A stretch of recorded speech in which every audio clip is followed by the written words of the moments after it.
Thank you, AVPS Garu, and welcome to all the galaxy of leaders sitting on stage here with me, and they all come from diversified industries. A few of them from the packaging industry itself, but we have other leaders who actually use a lot of this packaging to deliver their products to the consumers. It's a very, very interesting panel today that will bring their insights and perspectives on how India as an economy can actually move forward into the coming decades. What are the innovations that we can bring to our products, not only to the product itself, but also maybe through its packaging. So I will invite each of our guests to please speak about how packaging is enabling their product to move forward to the global stage. We have a huge number of drivers that is actually spearheading the country today in terms of normally we speak about the demographic dividend, we talk about the structural reforms that the country is having, we talk about the positioning that our country is on the global stage. And today, Indian products are known for their quality, they are known for their innovation. We are, I think, in a very, very good place on the global stage. So let's hear from each of our industry leaders on how they are actually contributing to the India growth story and what their vision is for the coming decades. I'll start with Suresh Chituri, a leader in the poultry business, the egg man, as we all call him fondly. What is your take on this topic, and what do you foresee India to be in the coming days? Thanks, Vanita. And thanks for also asking me to talk about eggs only. So India is today producing about 140 billion eggs a year, right? And in the next 20 to 25 years, that is going to go across at least 600 billion eggs. And if I have my way, then probably it will be closer to 100 billion eggs. Because I believe everybody should eat at least 2 eggs a day if you want to help yourself for your best health. Now, right now, most of these eggs are not sold, not packaged in India. I mean, they're mostly sold loose, but not in a commercial packaging. But that is starting. And my expectation is the packaging side of the business, while in consumption itself will grow probably about 6.5–7% CAGR over the next 25 years. But the packaging side probably will go at 30–40%. Because now with quick commerce coming in and all that, which, as you know, quick commerce is going to take over, I think, most of the retail in India. And retailing is also taking off. And again, most of the consumption happens in cities, while today I think 70% of the consumption is in the urban areas. The rural areas is growing fast now. That is something interesting that is happening in the last decade, is the rural consumption is really picking up. But again, convenience is becoming important. So far, packaging meant premium, pricey. So those things are also, I think, going to change now. And that's part of the effort I am leading. So for sure, packaging is going to be very important. But at the same time, compared to the previous session, I think it's important also that how do we do it responsibly? Because can we afford to do what the West did in terms of how they did things and all that, right? I think if India starts doing that, then I think we will have a major issue. So I think it's a beautiful opportunity for me. It's exciting for sure, because if it's already done by somebody else, then usme hamara kya kaam hai? But doing something innovative, something changing is I think is exciting for me, and looking forward to that innovation and that change. Yeah. Thank you, Suresh.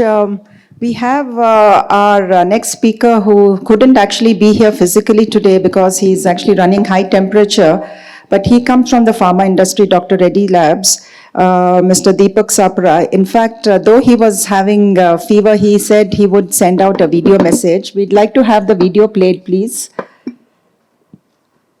It's a very, very relevant sector because today all of us take tablets and pharma is a huge sector, and so packaging is a key element in that sector. Over to you, please. Good morning, everyone. First of all, my apologies for not being present at this event in person. I'm honored to share my thoughts on how the pharma and life sciences sector can be a powerful engine for progress. The themes in this event: innovate, accelerate, and elevate, resonate deeply with our industry's mission to improve lives and drive economic growth. I want to start by saying that pharma and life sciences are no longer just about medicines. They are economic accelerators, job creators, and global impact drivers. They are economic accelerators not just because of the industry, but because they provide good health, which has a huge productivity spin-off on the economy. In addition to that, they are job creators at a massive scale for manufacturing, for research, for go-to-market, for global capability centers, and therefore they drive impact not just in India but around the world. In India, we have proved that we can deliver at scale, from generics to vaccines. But I think the next leap in our industry is going to be about innovation, speed, and global leadership. Let's start by touching on each of these for a few seconds. On innovate, I would say innovation in pharma today is about harnessing the power of science and the capabilities that we have developed here in India. Look at vaccines, look at COVID medications, all developed in record time, deployed globally. India being a very important hub for many of those. India started producing them at scale, reaching billions of people around the world. Similarly, look at something that we've been doing very well for the past several decades: generics. India is the global leader in high quality, affordable generics, reaching billions of people around the world and making healthcare affordable and accessible. Hyderabad, where we all are, is emerging as a very strong pharma and biotech hub. It's a home not just to large corporations, but also to multiple startups, creating novel gene therapies, biosimilars, AI-driven drug discovery, and several innovative research projects which are likely to impact global health in a big way. Globally, pharma companies have started to use AI to predict molecules, optimize trials, and personalized medicines. A huge opportunity exists for us in India and in Hyderabad to lead here, given the capabilities that we bring to the table. I also want to say that medicines are no longer about pills. They are about solutions that keep the patient at the center of the universe, and therefore they are supposed to act accordingly. They are also about diagnostics. They are also about devices. They are about the drug-device combination. They are about packaging. They are about the convenience to the patient, enabling compliance. So that's some of the examples of areas where I think that we can innovate in a very substantial way. Now let me talk a little bit about accelerate. On acceleration, we can think of digital transformation, we can think of manufacturing, we can think of strategic collaborations. In India, again, we have the hubs in Hyderabad, we had partnerships between the private sector and the public sector. We have AI becoming increasingly integrated into R&D, into supply chains, and therefore the enablement of healthcare access. It's a lot about scaling fast. Now, India supplied to the world a large number of products of high quality and at affordable prices. Now, imagine a similar speed in oncology drugs, in biosimilars, in diagnostics, in drug-device combinations. These are places where we have a tremendous opportunity to lead the world and to be a leader, not just for India or the global south, but also for all countries in the world. We have the opportunity on Accelerate to streamline supply chains, to predict demand, to reduce wastage. Public-private partnerships like our collaborations with CII and global NGOs show how business can amplify impact while driving economic growth. Then I want to talk about Elevate, the third theme of today's session. Elevate to me is about impacting people and economies, about addressing healthcare disparities, about addressing the issues of access and equity. Now, life sciences do create high value jobs. They attract foreign investment. They enhance India's global credibility. At the same time, it's very important for us to elevate the standards of quality, to elevate the standards of compliance, to elevate the standards with which we run clinical trials, to elevate the standards with which we do our manufacturing, and make sure that the patient access that we have is built on the foundation of trust in a very substantial way. We can use technology in a meaningful way here as well. For example, AI-powered diagnostics, telemedicine can bring healthcare to parts of the country which do not have access, and therefore we have an opportunity to connect growth with equity. As we look at the growth trajectory in pharma, we must prioritize accessible and affordable healthcare by developing innovative solutions for underserved populations so that we can bridge the healthcare disparities that are so obvious in different parts of the world. This, of course, requires a tremendous amount of collaboration between the players within the pharma and the life sciences industry, across industries, with the government and with healthcare providers to ensure more equitable access to quality healthcare. I would like to end with a shared vision for all of us that India can be $100 billion pharma and life sciences industry by 2030. Today we are about half that number. In the next 4 to 5 years, we have a very good possibility to double this. This will not just drive economic growth, but also improve the health and well-being of billions of people in India and around the world. I think the opportunity is for all of us representing different industries to work together and harness the potential of this industry to create a bright future in this, not just for India, but for the entire world. Thank you very much. So we heard from Mr. Deepak Sabra, and I think it was a very, very comprehensive message that he was able to talk on all the three elements of innovate, accelerate, and elevate. We'll move on to Ms. Priyanka, who's from Avery Dennison, on her take on how we can move into this sector for the coming decades, especially from the Indian angle. Thank you, Vanita ma'am. I am representing Avery Dennison, which is not one industry. Yeah. Avery Dennison actually started 90 years back in Ohio and 25 years back in India. And it's very interesting that with the humble label that goes on to many bottles, we've managed to create almost a $10 billion business in a Fortune 500 company. So I'm very proud of how far we have come. In fact, it's not just the top line. We have also helped industries like CPG, wine and spirits, home personal care, food and beverage, pharma, automobiles, electronics, and many other industries, including e-commerce, retail, logistics, solve big problems, right? So the problems that a humble label can solve include, as Vagishji mentioned, creating that first moment of truth through a very attractive shelf appeal, or the second moment of truth when it functions as desired, right, as per the CTQs, for example, in pharma.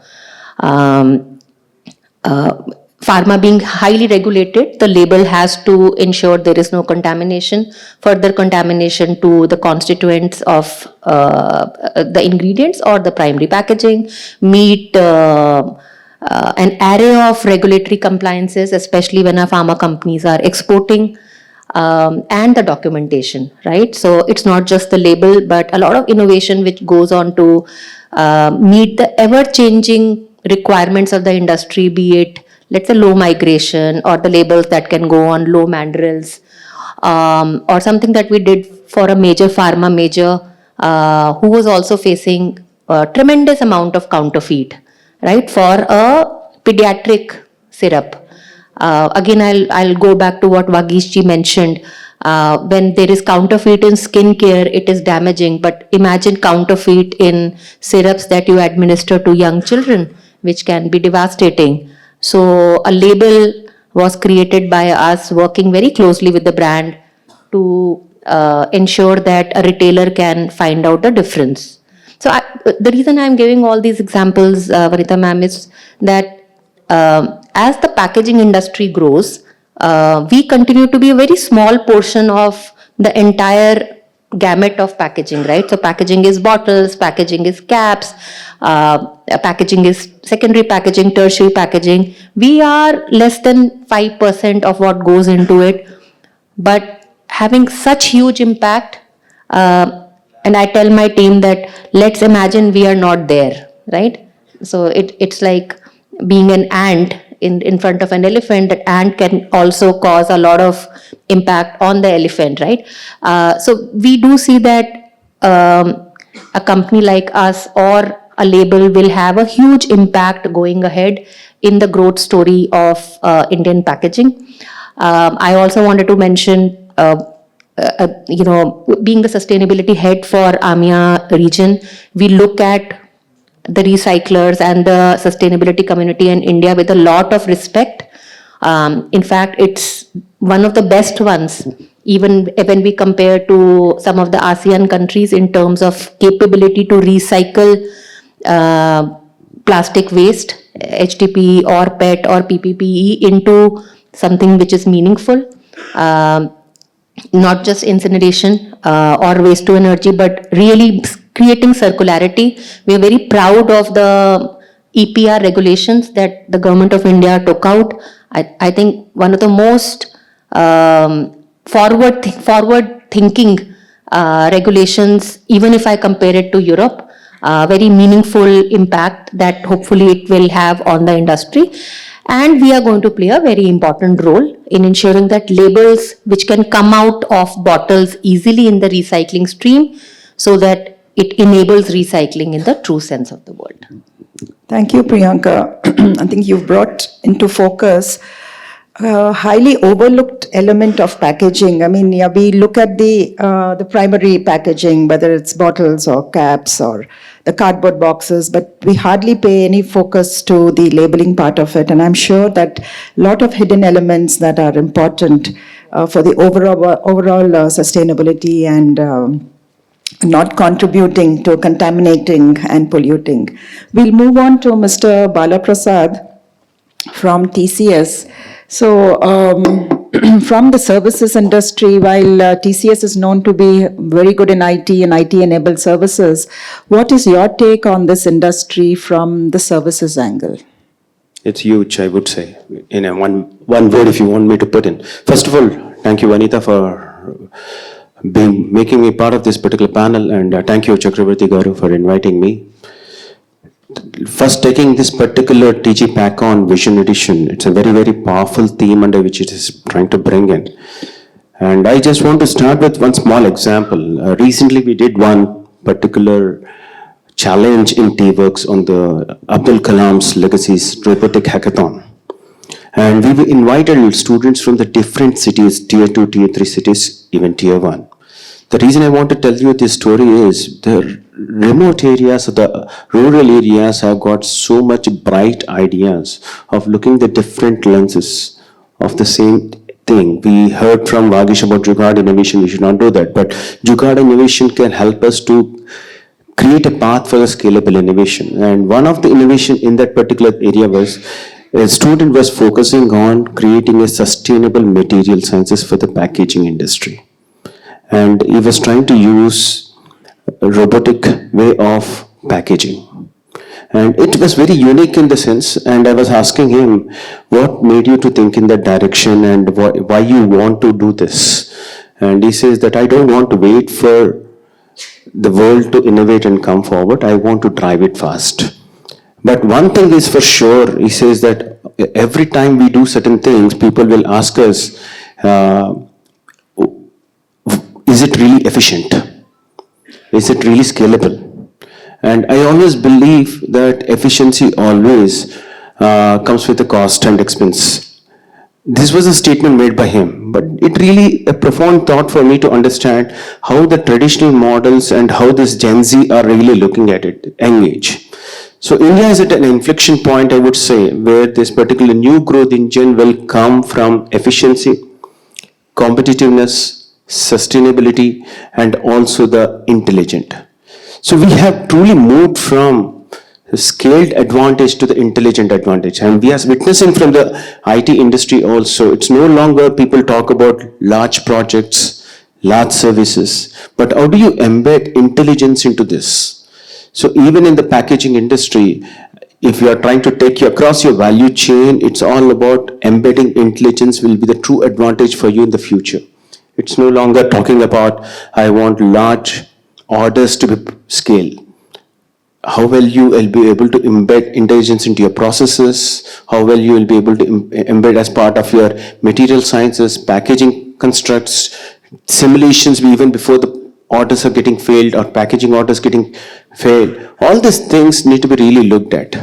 The third important thing I strongly believe is you need to look into the power of 3 I's. One is intelligence, second is innovation, third is integration. When you're trying to look from the intelligence, it's a culmination of AI, automation, and the data.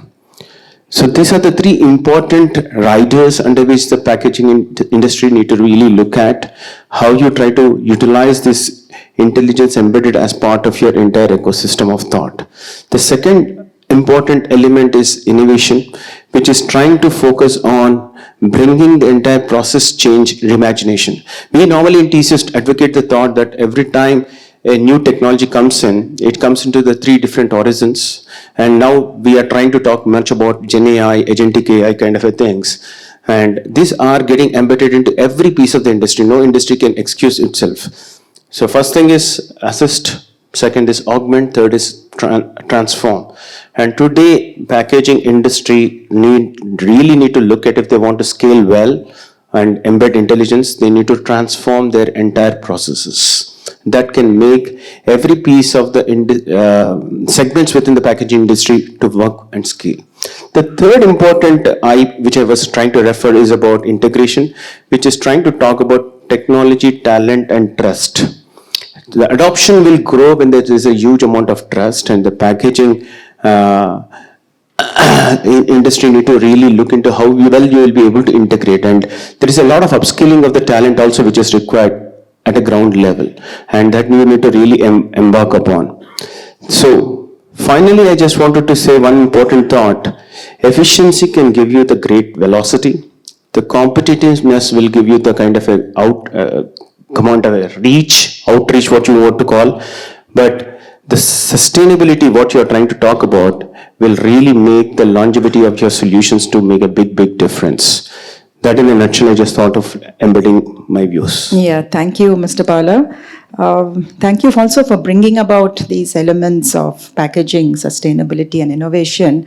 And on that thought, I thought maybe we should listen from Mr. Saurabh Shekhar on his take, especially since you are looking at the pet care products.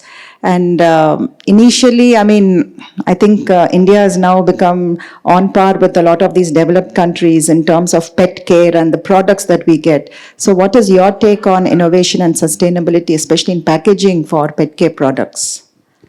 Thank you, Vanitha. So just to give you a perspective, right? So I don't know much about packaging, but yeah, I head business. So last 3 months, when we are searching for a packaging partner to get an innovative product into packaging, into pet care, we didn't find anyone. And I had to travel to Thailand to find someone, right? So, and again, my request to everyone is that I'm pitching in, guys, for pet care.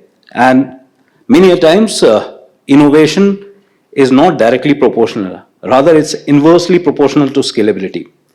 And I'll tell you what and where we are. So pet care as an industry will be around 13 to 14,000 crores by 2031, and that's what the estimate of Bain says. The calorie conversion and the pet ownership for dogs are around 7.3% household penetration is there today, right? And Gen Z millennials, they are looking for options. And as Vanitha rightly said, that we are at an inflection point. We are not an emerging country that many of the multinationals consider India to be. In pet care, we are at the inflection point where we see that your ambition is meeting your rising incomes, and it becomes, feeding is now becoming more and more feeling, right? It has nothing to do with your ingredients, right? People talk about different functional benefits, different things, but Gen Z is looking at trust, transparency, and making sure that what they are doing for themselves into food replicates into their pets, right? So the other aspect and angle I'll show and I'll share with you is that if you see tier 2, tier 3 towns, we always thought that pet ownership and pet parentship is more of an urban phenomena, which is not the case today. So if you see next 100 million customers will come from tier 2 and tier 3. Last month, UPI transactions were around 20.8 billion transactions, amounting to 27 lakh crores, right? And that mostly is coming from tier 2, tier 3. If you look into the recent IPO, I was just going through 2 days back, Grow, that company, 70% of their customers are from tier 2 and tier 3. So that shows that the pet ownership also is transitioning from tier 1 towns to tier 2 and tier 3. And the digital flywheel is enabling the entire thing to reach out to the remote locations. And that is where the innovation in packaging will help us to really drive the pet ownership and making that an experience for the pet parent to drive this entire growth. I'll just, from the fellow gentleman from TCS, completely agree that tomorrow's, again, the leadership for India, or especially any segment, irrespective of packaging or pet care, it will be driven by efficiency and innovation. India will always be a value-conscious country. So that will be one of the critical components. The second one will be competitiveness in execution, how fast we execute. And the third one is driving things with a purpose, right? So whether it's pet ownership or packaging, it needs to be driven by purpose. Last but not the least is bring the costs down, right? Because we talk about reuse, recycle, the costs are prohibitive. So make sure and try to be more innovative that how it can be more mass, so that we really, all the industry, irrespective of where they are coming from, start thinking today to execute tomorrow. So that is what my take on to the entire pet care and packaging is. I don't know how relevant this was, but guys, make sure next 2-3 years, if you'll be coming to TG-PACKCON, you will be talking about pet care for sure. So start innovating now, start renovating now, so that you'll be a part of this game. Thank you. Thank you, Mr. Shekhar. In fact, me and Suresh were just having a conversation before getting onto stage. And I think the current generation seems to prefer pet parenting rather than actually human parenting, because I think mindsets are changing, attitudes are changing, and their take on how the future of life is going to be changing. And I'm sure Wipro Pet Care is going to benefit from no more pet parents than human parents. So, of course, he's also pitched for looking at innovative types of packaging. So that's a huge take for all of you back home. Let's move to Ms. Rashi. For your take on this, Rashi, and what do you feel, how is this industry going to be moving forward? Yeah, so, packaging and recycling are symbiotic relationships, where packaging, recycling exists because there's packaging out there, right? So, if you just look at Plast India Foundation data, you'll see that 40 to 50% of the 20 million tons of plastic that we produce in the country goes into packaging applications, right? And that begs for the recycling industry to exist, because what are we going to do with all that packaging once it's out there? So we're definitely symbiotic, and why the way packaging benefits from recycling industry being out there is, just the things that Vagesh was talking about this morning. We're helping you, rejuvenate the image of the packaging industry by making it more sustainable, by including recycled content. And that's where I think India has really done a phenomenal job. And I was just at the K show last month, and what I've come to realize is that we're actually leading the whole sustainable packaging revolution in the world. If you looked at, all the machine manufacturers trying to sell into India, or all the,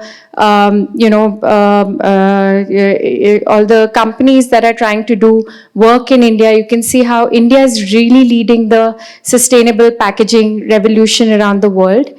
And some of the enablers for us in this industry have been one, and first and foremost is the people, right? I think Indians inherently we're sustainability minded, whether we believe it or not.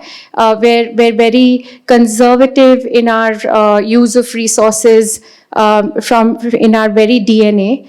And that led to the government sort of responding to how Indians think anyway. So we've launched one of the most, as Priyanka said, very comprehensive, very forward-looking extended producer responsibility laws. The EPR law that we have covers, what each and every industry does. And we're not just doing it in plastics, but all sorts of materials like paper and glass and everything, right? So I think that that government resolve, which is responding to the people's ask for more sustainable solutions, is really enabling.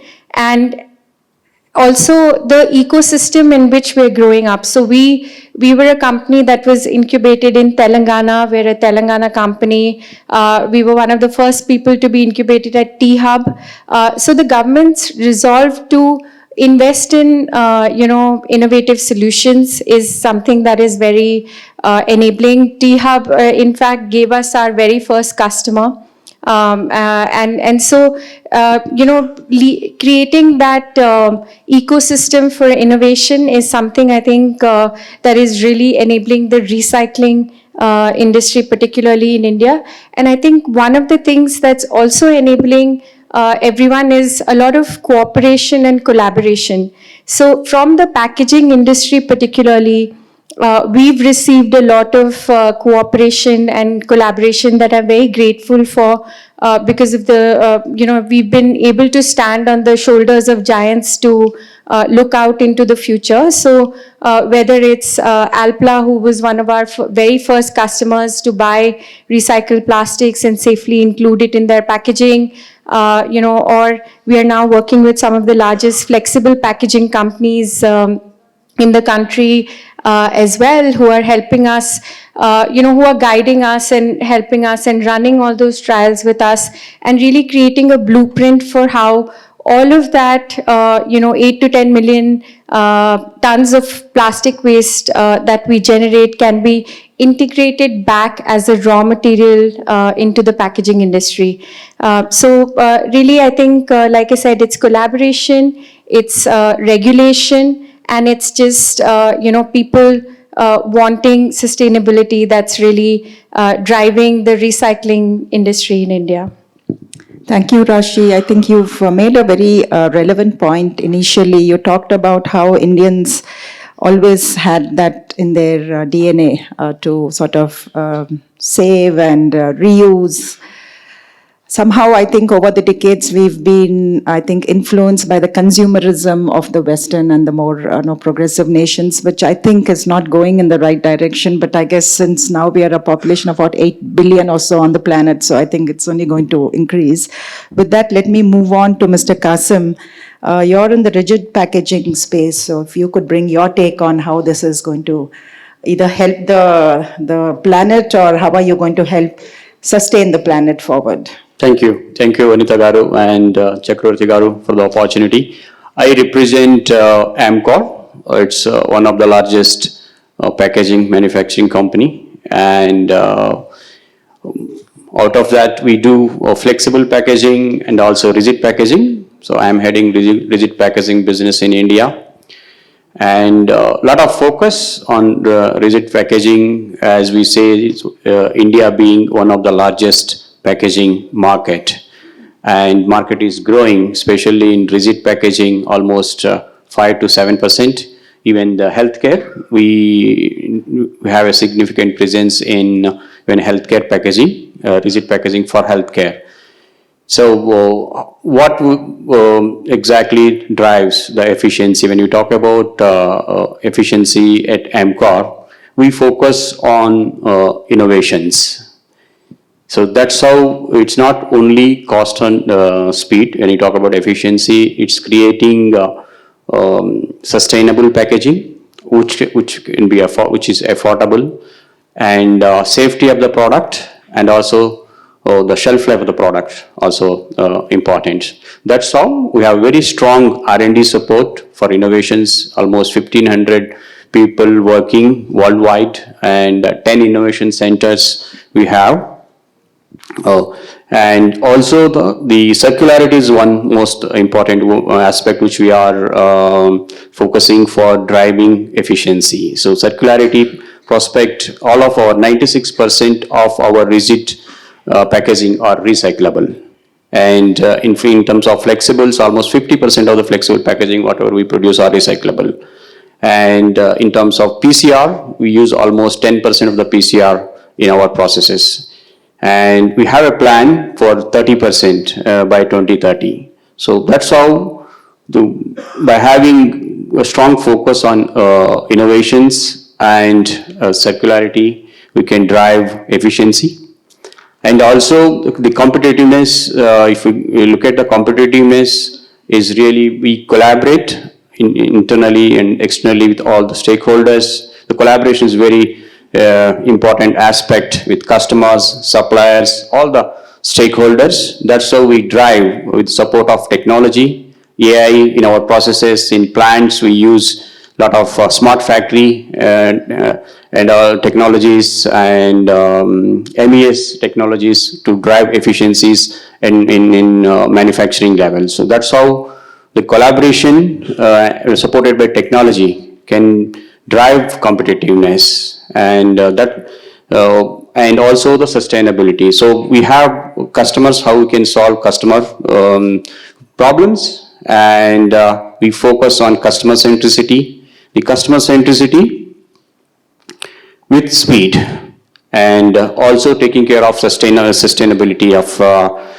sustainability goals. That's how we drive efficiency, competitiveness, and also growth for internally for the company, and also for future growth of the countries is driving by sustainability with speed and solving customer problems.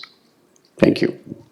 Thank you, Mr. Kasim. And you spoke about your rigid and flexible packaging. Let's move on to Mr. Manish Ji.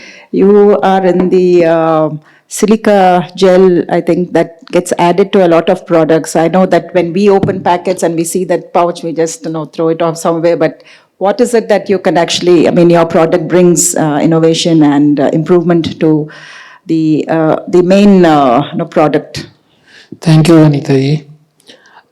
Most of the people know me as active packaging means silica gel, rightly you also said. But the fact is that it is only a 20% of my entire revenue. Okay. So every product is not prone to moisture. It will not deteriorate because of moisture, like food or any bakery products you name. So if you want to have preservative free, you cannot control the moisture in that in a full manner. You have to control oxygen. So we have an oxygen absorber for that. In some product, you require moisture to be maintained in certain level, say 45 or 50 or 62 even. So we have a product which can maintain from 15 RS to 62 on your packaging. So different product require different kind of solution. So the moment I personally realized that I want to move to silica gel to active packaging, I have to learn a lot of things. I have to travel a lot of other countries to learn the things. And the same technology we started in India. Now we have a full-fledged R&D center also, who are eager and they are hunger to take the customer problems. So rightly, just now I heard about the pet industry. We are doing very good in the, like, giving a shelf life to pet food products now. Not only with oxygen absorber or silica gel, we have the third product, Sakamoto. Sakamoto is a Japanese technology which also stop rancidity and protect the product from fungus, moisture also. So active packaging is very wide. We just want to learn what problem you have. So according to that, we give you the solutions, and our team is working very closely for the new product development. So thank you. In last. Thank you, Manishji. I think I heard from Mr. Ravi P.S. Garu that you're going to be soon listed on NASDAQ or something, if that's going So to be for there. that, I request you, everybody are on Amazon. Now everybody, you guys buy the products for Amazon. For your cupboards, I have one product. Okay. I'm a Marwadi, I will sell something from this desk also. So on Amazon, you can find DAVSORB, DAVSORB, which can protect your clothes from your rainy seasons, the fungus growth. So it's doing very well on online market. I should have known this during COVID because there were some cupboards we didn't touch. And no, the leather and all that really got spoiled. So maybe I should have. After that only I started. So I told you that the moment I learned the problem, I think how can I convert a solution and I market this. So I remember throwing away a lot of my purses which I brought from the US because during COVID we hardly came out and used. So I know. So just after this session, madam, on the Amazon. Yeah. And see We'll what see is that. there. So Okay. even on Instagram, we will get a lot of knowledge about this product. Yeah. So, that's nice. So we'll move to the last speaker on this panel, Mr. Sandeep Goel. On your take, please. Thank you, Vinita. This is Sandeep Goel. I am from Moglix. Moglix is basically, you can say, Amazon or Flipkart for factories. Right? If you need as an individual, if you need a t-shirt, a book, a phone, you go to Flipkart or Amazon. Similarly, if a factory requires a hand tool, drill machine, safety, electrical, any of the products, they go to Moglix. We are a 10 years old company, so we are the new gen company. We are completing 10 years this year. We run 58 warehouses and we are the largest in this segment. We serve almost 50 categories, 1 million SKUs to factories. Looking at the quick commerce way, we have also started next day delivery for factories. Factories, you will rarely see the need that they need something in 10 minutes. It won't be that someone stood to repair a machine and realize there is no drill machine. So 1 day is a good time frame for factories. So we have 21 cities we are covering through next day delivery as well. Now coming to packaging, packaging is one of the large categories that we saw. It's a 500 crore business for us where we sell packaging materials. We are more into secondary and tertiary, right, from paper bags, bubble wraps, tapes, corrugated boxes, pallets, etc. We supply those. Many of you, when you order from Blinkit or any of the quick commerce or commerce, likely that the paper bag in which the product is arriving might have been supplied by us, like Behrouz biryani guys, we supply boxes to them. So that's the packaging side of business for us. At the same time, we are a large consumer of packaging ourselves as well. We do almost 50,000 shipments to companies every month. So a lot of packaging material is consumed by us. So packaging is a critical part for us. We consume a lot of packaging as well as we supply the packaging. Now, earlier we were buying and selling most of the packaging material. About 2 years back, we set up our first plant of specialty paper. It's in Uttarakhand, where we actually, you can make paper by using either wood-based pulp, so your machine can be consuming wood, or recycled material. So we have a factory which is using recycled material. So, most of you must be throwing these these Tetra packs or waste material that actually comes to our plant. We make pulp out of it and then produce paper from it. It's a specialty paper plant that we have got. So we are very, very actively connected both with sustainability as well as the packaging side of things. Coming to the theme of the event, which is innovate, accelerate, and elevate, very, very beautifully defined theme. I'll talk about one aspect which I feel is very fundamental to it, and I think that's where India probably needs to evolve, and we all have to play a role, is that discipline and process orientedness. Because first two will not happen without that. Sometimes we feel by taking shortcuts, we are accelerating things, while in reality, you are actually slowing things down. And I'll talk about it through an example, which actually I lived through, and it changed the way I look at certain things. You must have seen, on the airports, you must have seen these dustbins classified into 3 segments: dry waste, paper waste, wet waste. And I don't know how many of you pay attention to that care and put the right waste in the right bucket. I was not one of that until 3 years ago. You just go pass by the dustbin, and whichever is the convenient, you throw it in that bin without noticing what's written on it. Now that we run a paper plant, there are 2 things which impact us the most. One is the moisture content in the waste which comes. So if I get a Tetra Pak or a box which is wet, it consumes a lot of steam for me to dry it, right? And my cost goes up. And second is if the paper is mixed with, let's say, polythene bag. So along with that Tetra Pak, if someone has thrown a plastic bottle as well, that also comes to my plant because the truck carries everything. That also increases my cost or sometimes spoils the quality of machine as well. So when we were doing plant reviews, I realized these two things are impacting. And suddenly from the next day, behavior changed. When I was throwing something in the dustbin at the airport, I was reading, okay, this is dry. And I was practically visualizing that this paper is going to come to my plant. And I was carefully dropping the dry one in the dry one. Similarly, at home, you have a dustbin which is in the kitchen. Everything goes into that. That's a super dustbin of home. And then you have a newspaper wastage shelf, which is, newspapers. These are the 2 broad wastes. So there is a super dustbin and newspaper waste.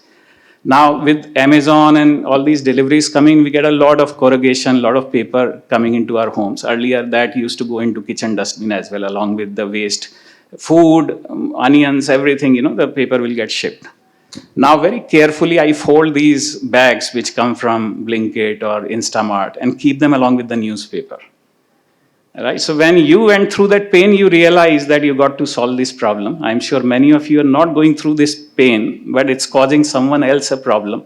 And I think the day we realize that as Indians, that what I'm doing, it's causing pain to someone else and we stop doing, I think innovation and acceleration both will fall in place. So I thought this will be a great forum for me to put this idea forward, that pay attention to these dustbins, whatever is written on them. And at home also, if you can sort your waste properly, we will save some energy in our plant. Thank you.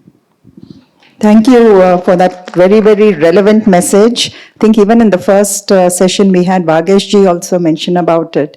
If we think about our environment, we'll stop throwing trash onto the roads, which unfortunately is not happening here. So I hope that this message goes out loud and clear and that we start following it. So I just wanted to ask the audience one question. I see a lot of you on your mobile phones. Are you all interested for us to go for another round since we've got some more time until lunch? Yes? No, I only hear from ABPS, nobody else. A resounding yes, and I'll go for a second round. Yes? Okay. So let's make it a little bit more interesting. Suresh, I'll come back to you. You are in the industry of selling eggs to consumers. So what do you think packaging holds an important element in sort of differentiating you from your competitors? What element have you seen or do you see in your competitors that you maybe want to do a one man up on that? Not only eggs, maybe even chicken and everything else that your other products do. See, this is something, Vanita, I've been at 2 ends right now. By nature, egg itself is a perfect package. Yes. Right, and so that's how it is. So to spend anything on it to make it more attractive for consumer, I don't like. But I have to, right? I mean, in this day and age when you have to attract attention, right, to the product. And also, of course, it's while it is perfect package, you know, we also say walking on eggshells, right? I mean, because it is also not, so you have to provide that protection for it to reach the consumer or whatever it is. So that way, so that way packaging is necessary. And you know, some people they're just doing fancy packaging and selling it for very high price, which is not my game. I'm not against people who do that. But I'm looking at, but as I said, going forward, packaging is going to play a major role because I don't think buying it loose makes any sense. There is wastage happening there because when the product is not handled properly. Fortunately, again, like Madam was saying that, you know, India, we have a culture of being, you know, but that's changing because at the speed at which we are going and all that, right? I mean, we would love to have recycled bottles here and all that, but you know, it's not convenient. And it gets very painful if you want to remove those plastic bottles and put something else there. It's very, very convenient to have those plastic bottles, right? So in this thing, I think we have to find solutions. We have to find different ways of doing things. But we are in exciting times. As I said, I don't know which country over the next 25, 30 years, you will have as much excitement as in India. Whatever is happening and you know, around the world and all that, believe me, India is the brightest spot right now and will continue to be for next 20, 25 years. And I have this saying, I said, you know, whatever you solve for India, you solve for 6.5 billion people. Because what is solved in US and Japan is not useful for most of the world. But what is solved in India is useful for Africa for sure, most of Asia, South America, you know, I mean, just imagine, you know, and we Indians are like that, right? Also, I used to go to Harvard and I've always been famous for saying this. I said, who doesn't want Mercedes at a Maruti's price? They said, yes. Then I said, you're Indian, right? So I said, that's an Indian. You know, we've been made fun of for that, you know, our people recycle that throwaway lighters also, right? We used to, you know, they made fun of us on that, you know, sometimes. But no, that is our superpower. You know, we don't throw away our bottles. You know, if you come, there was one point in my house we were buying, I told my wife, why? You know, I don't care what people are thinking, right? But these are beautiful bottles. We can recycle them and we recycle them. Right? If you see in our fridges, we have all those things, and I'm proud of it because I said, who the hell, I don't care what you think of me. Right? It's so that way, if you see, that's I think our strong point, and we need to continue being in that. And I think so that's why I think Vanita, for sure, we have to get innovative. And I think that is the Indianness of the Jugaad thing is also good and bad. I get that. I completely agree on that. But there is, I think we can bring in the new age thinking to that Jugaad, I think we'll change the world. And India, I think as Indians and as entrepreneurs in India, I think we have the responsibility to do that. And I agree with you on that, right? I mean, so every day now we are also careful about where are we throwing. We were not conscious, but I was thinking maybe there's an opportunity for some innovative dustbins now, where there are those 3 things now, right? Instead of simple dabba, maybe that's a good opportunity, I don't know. I'm just, it's been triggering some certain things have been triggering in my head about that. Thank you, Suresh. I know what you said about Jugaad, but probably Jugaad opens the door for us. Doesn't mean that we need to stay there in the doorway. We should actually use that to catapult us to the next level of innovation, which is very necessary. Probably you also talked about the Indianness in us. Let's ask Priyanka, because you run an MNC. What does the world feel like, from the Indian perspective? Do they appreciate or do they still look down upon this sort of attitude? What is it? No, in fact, quite the contrary. In fact, if I talk about the organization that I work with, The global organization has decided to put in tons of dollars into 2 state-of-the-art facilities here. They inherently value the brain of an Indian being, right? So there is a lot of trust in the inherent hard work, the STEM background of a lot of people who work for Avery Dennison in India. We have a state-of-art R&D facility with most of the population being PhDs. A lot of innovation happens here, and I really resonated with what Suresh ji mentioned, right? If you solve for the Indian population, it's the baseline. True. You can always overspec it and sort of Scale it to position the it for the global market. A case and example is something that we are trying to do with the World Health Organization to ensure that the vaccines that are made in India and supplied to the Africas of the world, the overall wastage in the value chain reduces manifold, because this small vaccine vial undergoes so much of a temperature variation, right? And it is transported over either cryogenic vehicles or hot or temperate climates, that we really don't know that the end vial that reaches and is sort of injected into the human body, is it safe or not, right? The cost at which the Indian population can manufacture a viable solution, the developed countries can't even imagine, right? So that, and bridging the gap, I think will take years and years, right? So, and it's definitely not jugaad, it is high tech. It is because the labor is very cheap, and we are go-getters for sure. In fact, if I talk about the Indian talent, the organization itself has exported many talented professionals to be GMs of business units outside India. That talks about the respect. Of course, I think we need to stop being wannabes. I think we need to be very sure-footed that we carry a very differentiated value proposition, right? I think there is high level of integrity. We say what we do and what we think, unlike a lot of, and that's a personal thought, unlike a lot of people outside, we need to take a lot of pride in who we are. And just looking at my fellow panelists, I'm also sort of a Marwadi, Manish ji. So I think I'll not get up till I get a coupon discount from you on silicon products, Amazon. Yeah, we'll talk offline.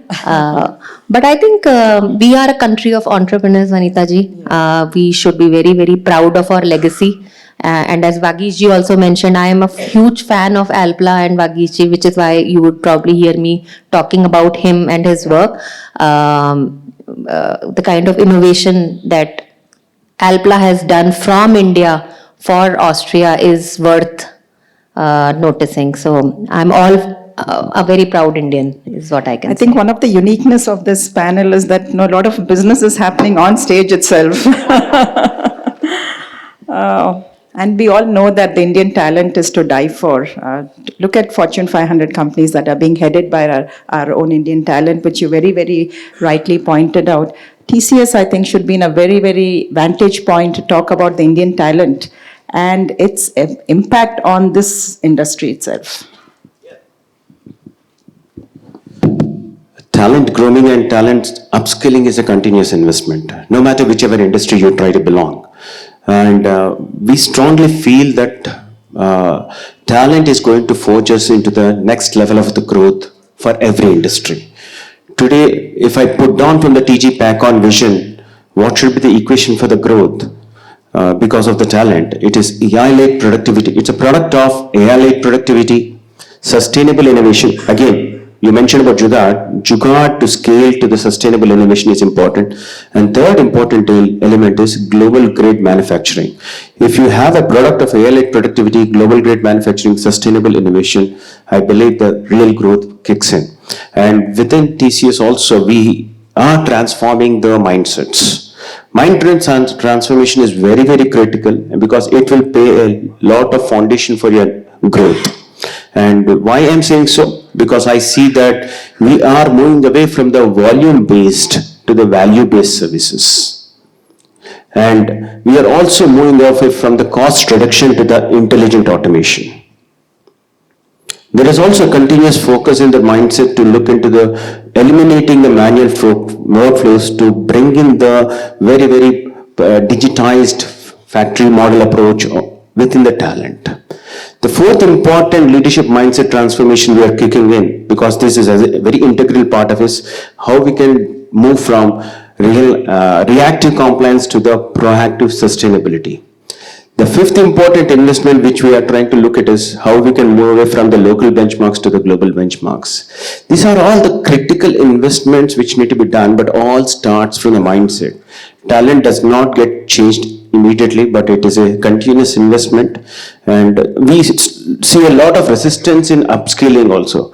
So that resistance need to be countered, groomed, mentored, nurtured in such a way that they realize the importance of it. If they don't get upskilled, you are no longer relevant in the industry.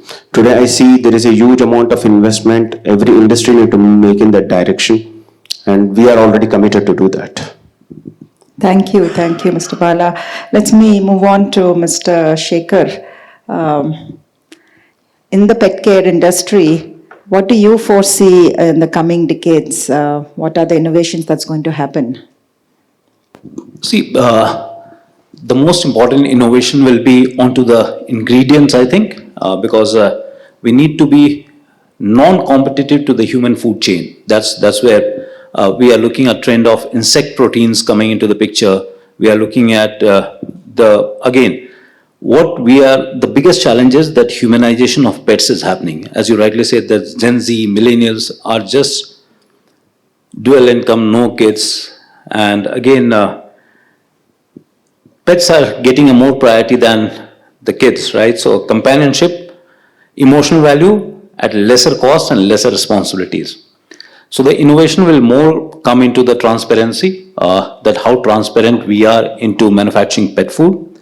The second one is how we are going to make it as good as human food, right? Imitating that with the ingredients which are not competitive to the human food chain. I think these two are key innovations. You see, there are 73 startups which have started pet food business in the last 8 months. And everybody has a unique proposition, but mostly coming from the same human food, right? So, and if you see European standards or European or American food manufacturers, recently the animal insect protein addition is up to a level of around 5 to 6%. There are cricket bars, there are again black shoulder fry which is being used, and that'll make more, the pet food more sustainable for the pet parents in future. But I've heard that not only for pets, insect protein is actually moving into also human consumption, especially in the protein sector. So protein powders are all, I just read somewhere, I don't know how far this is true, but there is a very, very small percentage of insect protein coming into the protein supplements, especially today. So I don't know, anybody would like to take a take on that? So I think because protein is my business, so let me. So they are experimenting with that. Sometimes what happens is, especially in the West, when they discover something, and then suddenly it becomes a religion for them, right?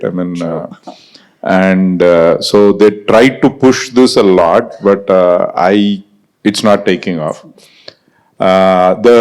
Yes, we are also, it's something I've been studying for 20 years. I think it's a fantastic product to feed to the chickens so that you can eat the chickens. So indirectly we are anyway. Yeah, because see, it's so like the black, so some of these are good, but I think that sometimes, you get so caught up in the idea, you don't think through, the practicalities of it, right? But I think, so I think putting it in for people, I don't think is going to happen. There might be some people on the extreme who might take it, but that will I don't see it going beyond 0.2% anywhere in the world. Maybe in Thailand, I don't know. And Especially if we have Manish ji and Priyanka here, I don't think it'll happen at all. a lot of my Marwadi friends are definitely eating eggs now. And the demand I'm getting from them is, Suresh, do something that we don't have to cook at home. Right? Humko ghar pe mat banwao, bas we are ready to eat. And so I think that is definitely in our favor. So. So Rashi, your take, please. On pet food? Not pet food, on the industry itself and the future, how the industry is going to. Yeah, I mean, I only know recycling, so let me stick to that. I won't venture into pet food yet. But see, in terms of innovation, I think I already think India is at the forefront, right? So, and we've always been a company that looks at Indian models, right? So, if you go to just the food supply chains, you can learn so much from the way India has done things. So if we really take inspiration from the milk supply chain in India, right? So we were a milk deficit country in 1970. And we turned that around and became milk positive by the 1980s and 90s. And we did that on the back of a whole milk revolution that was built on farmers who had 3, 4, 5 animals to milk, right? And that's how we want to build the recycling industry in India. We don't want to put large industrialized material recovery facilities because our urban areas just don't look like a New York or a Shanghai or whatever, right? Our urban areas look very different. We have very densely populated slums and urban areas that have 1,000 apartments per like square kilometer. So in acreage like that, you cannot have what the Western countries have in terms of waste management. And so we must build for India, which is work with the small kabadiwalas that have been there for the last 30, 40 years, whether a banyan existed or not, right? So work with those, integrate them. And we also have livelihoods to create for like 1.4 billion people now. So we've taken a very ecosystem approach to everything, making sure that we're not fixing one thing and breaking another. Right, so whenever we're building, and this is not just recycling, whatever we're doing in India, we have to be mindful of jobs that we're creating. We have to be mindful of the environmental impact that we're creating. And in that way, I feel like India has grown in the most mindful way in the last 10 years. The kind of commitment that we've seen, from the government to growing sustainably comes out in all the policies that we've seen, right? It comes out in how the state governments, not just the central government, but the state governments are owning sustainability and, making it a part of the growth story and not just something we do on the side to as a marketing gimmick, right? So I think the way India has internalized sustainability and made it a part of our growth story, such an integral part of our growth story, I think speaks back to the same values that we come from is, we want to be mindful of how we are growing, how we are scaling as well. And with that comes that responsibility. Like Vagesh ji also spoke about how when he came back, money was secondary. He wanted to create jobs, right? And I think the more we think about everything from a lens of let's fix everything in a holistic way. We may not be the fastest to fix something, but we'll fix it right. I think that's the approach that we as Banyan have taken. We may not have grown as fast as some of our competitors, but we're doing it very, deliberately, mindfully, making sure that we don't break things along the way. Thank you, Rashi. Let me move on to Mr. Qasim. Your take on the future of this industry. Yeah, my take on future of this, especially healthcare industry. So India is pharmacy of the world. It's going to be pharmacy of the world going forward. And the perception has really changed. The way they look at, I have been in dealing with in multinational companies last past 20-25 years, the way they used to talk 20-25 years ago and now, it has big shift, especially the infrastructural development, support for the industry, and the intellectual property we have, the R&D, the innovation power India has is going to drive the growth going forward. Thank you, Kasim. May I also request Sandeep for your take? Yeah, so see, India is a very exciting country. We all, most of us lived outside, came back to India. And as a country, diversity is the key theme we follow, whether it's food, languages, or anything. And I think same has percolated down to the industry as well. If you see the whole, quick commerce, there's been a lot of discussion. They define the entire country into 3 segments. So India, interestingly, is a developed country, a developing country, as well as underdeveloped country. Probably 30% of our population is developed country population. That's the target for quick commerce. And we used to deliberate and define this segmentation through some examples. And we used to take the example of curd. कि दही कौन कैसे खरीदेगा, right? So if the developed country segment, they will order the curd just before lunch. They will order it from Blinkit, Swiggy, Instamart, and all. 10 minutes में आ जाएगा. Developing country guy will go on a scooter to a kirana shop, will buy and bring curd. Why? To pay 5-6 rupees extra. And a developed, underdeveloped country guy will go to the neighbor's house, get jamun, and set the curd at home. So evening tak it will be ready. Lunch you skip, have lunch without curd. So you find all 3 mindsets in India, and then when you're running a commerce business, you have to segment yourself very, very clearly that what do you want to sell to whom. You will not sell a 10 minutes delivery to a guy who will go to the neighbor's house, and that won't fly. Same thing is happening in the industry as well. If we see our factories to whom we supply to 3,000 plants in India, and we see plants which are, many of them run by multinationals, highly sophisticated, probably spare part prediction will be for next 3-4 months. You can work with them, run a much more organized commerce. Then in mid segment you have plant, and then last segment is kind of just in time, right? So how we see India will have this 3-phased evolution, and I think a lot of innovation will take place. You can, if you solve just a logistics problem also, you will have a high value proposition. You don't have to be end-to-end. So huge scope for innovation in India. It could be Jugaad innovation as well. That will live in the middle and last segment. I think Jugaad innovation will work well. And India is a very different market. We have seen businesses which succeeded in the US. They came to India and miserably failed because it's a very, very different DNA. So I see it as a massive opportunity for all of us with the spend power that we are creating. And it's a very exciting thing for all of us. Thank you, Sandeep. So we'll leave the last word to Manish ji. Yes, ma'am. Your take on how the future of this industry is going to be like. So soon will you be also listing on NASDAQ?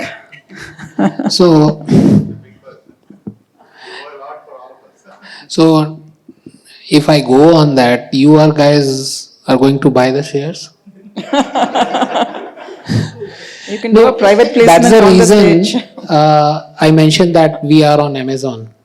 So basically, going on Amazon if you talk any of my other industry partners or other industries, they will say it's a foolishness. It's a small market and you are wasting your time and all that.